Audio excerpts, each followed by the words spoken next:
Okay, let's talk about AI. And I mean really talk about it. Forget the killer robots, forget the sci-fi movies for a second. We're going to get down to what artificial intelligence actually is. And to do that, we got to start with something you probably have in your pocket right now. So is your phone thinking, yeah, in a way, it absolutely is. Just maybe not how you're picturing it. See, the thing is, AI isn't some far off concept that's coming someday. No way. It's already here. It's woven into pretty much everything we do. I mean, think about it. Every time you unlock your phone with your face, that's AI. When Netflix just knows what you want to watch next, AI. Google finishing your sentences for you, you guessed it. This stuff, this invisible intelligence, it's already running in the background of our lives.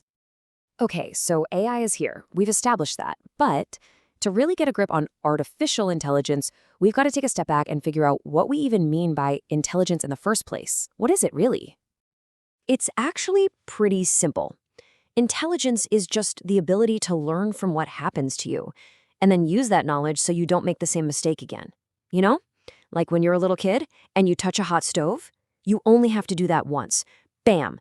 Painful lesson learned. You never do it again. That's intelligence. It's about learning from an experience, even just one, to make a better choice next time. And this is so important. The whole point of AI right now isn't to create a machine that feels sad or happy. It's not about consciousness. It's about creating a system that learns. It's about using a whole lot of math to copy that learning process, to see patterns in data and make smart guesses based on those patterns. But here's the thing, not all AI is the same, not even close. The best way to think about it is like a pyramid with 3 totally different levels. Each step up is a massive leap in what it can do. So at the bottom, level 1, you've got ANI, or narrow AI. This is everything we have today. ChatGPT, your navigation app, all of it. Think of it like a chess grandmaster. It's a genius, a chess. But ask it to bake a cake, it's completely clueless. It's a specialist.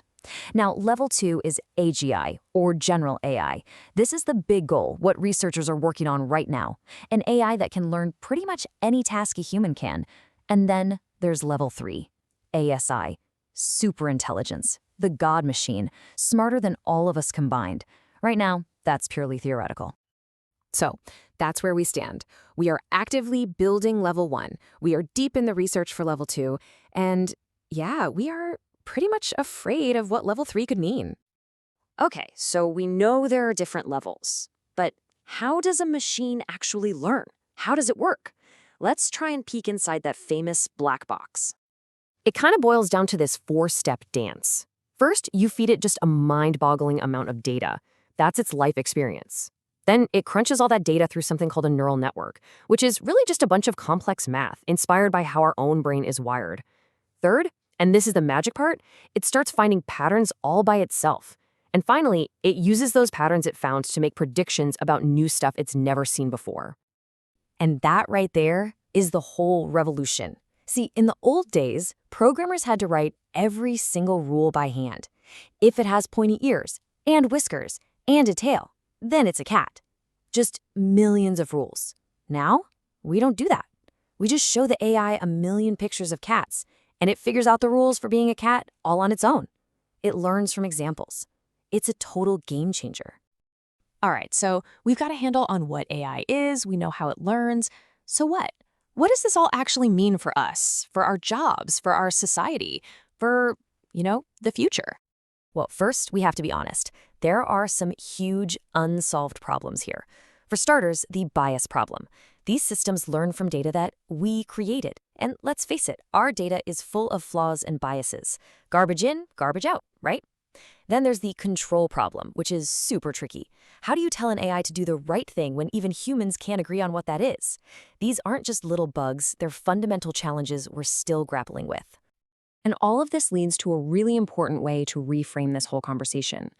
The future probably isn't going to be humans versus AI, like in some movie. No, the real shift is going to be people who use AI versus people who don't.